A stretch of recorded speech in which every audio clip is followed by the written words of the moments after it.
بسم اللہ الرحمن الرحیم۔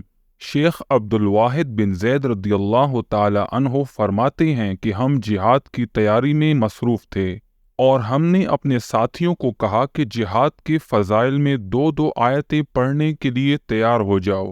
ہر شخص نے ایک آیت پڑھی جس کا ترجمہ بے شک اللہ تعالیٰ نے خریدی مسلمانوں سے ان کی جان اور مال اس قیمت پر کہ ان کے لیے جنت ہے۔ ہماری محفل میں موجود ایک 15 سال کا لڑکا جس کا باپ کافی دولت چھوڑ کر مر گیا تھا کہنے لگا، اے عبد الواحد، کیا اللہ نے جنت کے بدلے مسلمانوں کی جان خرید لی؟ شیخ نے فرمایا، ہاں بے شک۔ وہ 15 سال کا لڑکا کہنے لگا، عبد الواحد سن، میں تجھے گواہ بناتا ہوں، میں نے اپنا مال اور جان جنت کے بدلے بیچ دی۔ عبد الواحد نے لڑکے سے کہا، ذرا سوچ لو، ایسا نہ ہو کہ بعد میں تجھ سے صبر نہ ہو۔ وہ کہنے لگا، جب میرا معاملہ اللہ کے ساتھ ہے تو سوچنے کی کیا بات؟ میں اللہ تعالیٰ کو گواہ بنا کر کہتا ہوں کہ میں نے اپنا مال جنت کے بدلے بیچ دیا۔ عبد الواحد اس لڑکے کی باتیں سن کر بہت حیران ہو گیا کہ ہم تو بہت کم عقل ہیں۔ اس لڑکے نے جہاد کے لیے ضروری سامان کے علاوہ سب کچھ صدقہ کر دیا۔ جب ہم جہاد کے لیے نکلے تو لڑکے کا معمول تھا کہ راستے میں دن بھر روزہ رکھتا اور ساری رات عبادت میں گزار دیتا۔ وہ ہمارے جانوروں کی خدمت کرتا اور جب ہم سو جاتے تو ہمارے جانوروں کی حفاظت بھی کرتا۔ جب ہم روم کے ایک شہر کے قریب پہنچے تو وہ لڑکا چلا چلا کر کہنے لگا، اے این مردیہ، تو کہاں ہے؟ میرے ساتھیوں نے کہا کہ شاید یہ لڑکا پاگل ہو گیا ہے۔ میں نے اس کو بلا کر پوچھا کہ کیوں چلا رہے ہو اور کس کو پکار رہے ہو؟ وہ لڑکا کہنے لگا، میری تھوڑی نیند کی حالت تھی، پتہ نہیں ایک شخص میرے پاس آیا اور کہنے لگا کہ میرے ساتھ این مردیہ کے پاس چلو، تو میں اس کے ساتھ جانے لگا۔ وہ مجھے ایک باغ میں لے گیا جہاں صاف پانی کے چشمے تھے اور کچھ لڑکیاں اچھے لباس کے ساتھ موجود تھیں۔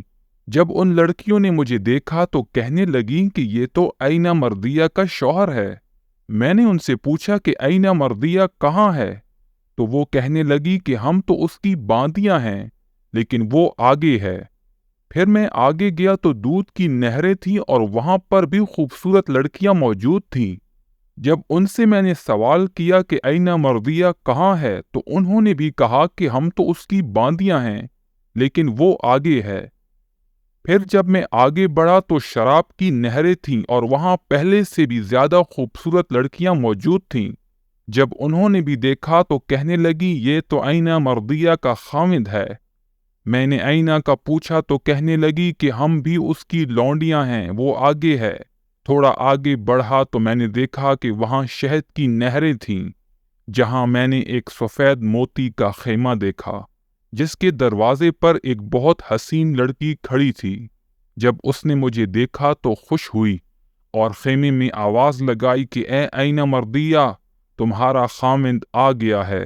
جب میں خیمے میں داخل ہوا تو ایک سونے کا تخت بنا ہوا تھا جس پر این مردیہ جلوہ افروز تھی۔ اس نے مجھے دیکھ کر کہا، مرحبا اے اللہ کے ولی۔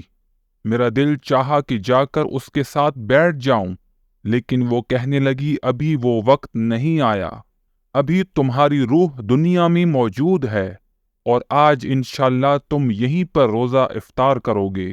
جب میں یہ خواب دیکھ کر اٹھا تو مجھ سے صبر نہیں ہو رہا تھا۔ شیخ عبد الواحد فرماتے ہیں کہ وہ لڑکا ابھی باتیں کر رہا تھا کہ دشمن نے حملہ کر دیا۔ اتنے میں یہ لڑکا آگے بڑھا اور 9 کافروں کو قتل کر کے شہید ہو گیا۔ شیخ عبد الواحد فرمانے لگے، جب وہ شہید ہوا تو میں اس کے پاس گیا، دیکھا کہ وہ خون میں لت پت ہے اور کہا مار کر ہنس رہا ہے، اور اسی دوران اس کی روح پرواز کر گئی اور وہ لڑکا اللہ کے پاس پہنچ گیا۔ اللہ ہم سب کو جنت الفردوس میں جگہ عطا فرمائے، آمین۔ امید ہے آج کی ویڈیو آپ لوگوں کو پسند آئی ہوگی۔ مزید ویڈیوز کے لیے میرے چینل کو سبسکرائب کریں۔ السلام علیکم ورحمۃ اللہ وبرکاتہ۔